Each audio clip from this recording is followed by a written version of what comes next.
एक दिन राधिका और उसकी सास को घर पर अकेले रहना पड़ गया था। तब विजय जाते जाते कहता है, सुनो, ताला लगा के सोना, अच्छे से खिड़की दरवाजे चेक कर लेना और मम्मी का बीपी भी चेक कर लेना। हाँ जी, कोई दिक्कत नहीं है। अब आप आराम से जाइए शादी में, मैं मम्मी जी का पूरा ख्याल रखूंगी। और अपना ख्याल भी रखना। हाँ जी हाँ जी, अपना भी रखूंगी। अब जाइए ना आप। थोड़ी देर बाद गांव में जीप पर लगे एक स्पीकर से अनाउंसमेंट होती है।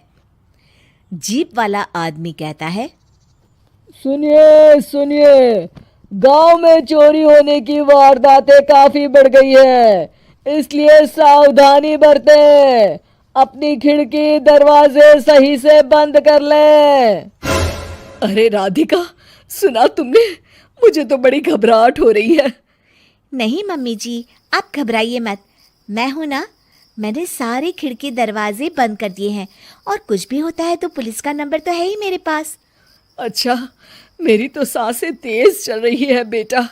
एक तो ये विजय भी घर पर नहीं है। मम्मी जी, वो भी जल्दी आ जाएंगे, मेरी अभी फोन पर बात हुई थी। आप बस रिलैक्स रहिए। उधर दूसरी तरफ दो चोर रात में गांव में चोरी करने का प्लान बनाते हैं। दोनों सास बहू अकेली है उस घर में। अच्छे से पता लगाया नो? हाँ, कोई और नहीं है घर पर। अच्छा मौका है हाथ साफ करने का। अरे वाह, अब आएगा मजा। देर रात को जब सब कुछ सुनसान होता है, दोनों चोर गांव की तरफ निकल जाते हैं। अरे कौन सा घर है? वो कोने वाला, तुम बस मेरा पीछा करो। ठीक है ठीक है। दोनों दबे पांव बचते बचाते राधिका के घर के बाहर तक पहुंच जाते हैं। ये सास बहू बड़ी चालाक है, कितना कस के सब बंद किया हुआ है, एक भी खिड़की नहीं खुल रही। चोर खिड़की खोल ही रहा होता है कि तभी बिजली जोर से कड़कती है और चोर डर जाता है। राधिका की सास भी चौंक कर उठ जाती है। राधिका! राधिका भी उठ जाती है। क्या हुआ माँ जी? घबराइए मत, मैं आपके पास ही हूँ। तुमने कुछ आवाजें सुनी? माँ जी, बस बिजली कड़की है, आप बेवजह परेशान हो रही हैं। मैं आपके लिए पानी लेकर आती हूँ। ठीक है बेटा। राधिका जैसे ही पानी लेने के लिए उठती है, उसे खिड़की से चोर की परछाई दिखती है। ये देखते राधिका थोड़ा घबरा जाती है। वो अपनी सास को इशारा करती है। उसकी सास भी चोर को देखकर डर जाती है। शांत हो जाइए मम्मी जी। अरे मगर कैसे बेटा? हे भगवान, विजय को फोन लगा बेटा। माँ जी, इस वक्त अचानक वो पहुंच भी नहीं पाएंगे, मैं कुछ करती हूँ, आप बस शांत रहिए। उधर चोर अपने काम में लगा हुआ है, वो सब सामान देख रहा होता है। तभी उसको आवाज आती है। सुनिए जी, देखिए तो, खिड़की के पास कोई है, मुझे लगता है चोर है। अरे, इसका पति तो घर पर है। नहीं नहीं, वो बाहर गया हुआ है, मैंने उसे खुद बस से जाते हुए देखा था। तो ये बातें किससे कर रही है? राधिका जानबूझकर जोर जोर से बातें करने लगती है। सुनिए जी, जल्दी आइए ना बाहर, मुझे पक्का शक है कि घर में कोई घुस आया है। अरे लगता है इसका पति आ गया है, ये दोनों अकेली नहीं है।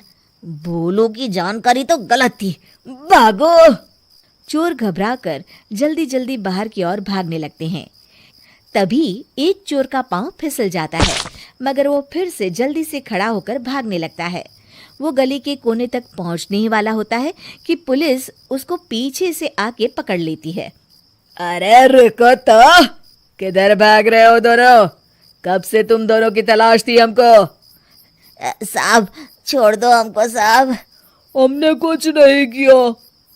अच्छा, तो इतनी रात को क्या यहाँ जॉगिंग करने आए थे? हवलदार, दोनों को हथकड़ी लगाकर गाड़ी में बिठाओ। तभी पीछे से राधिका भी आ जाती है। मैम, आपने बड़ी बहादुरी दिखाई। अगर सभी आपके जैसे नीडर नागरिक हो तो कितना अच्छा हो। सर, आपको मेरी सासू माँ ने फोन किया था, उनका ही आइडिया था ये।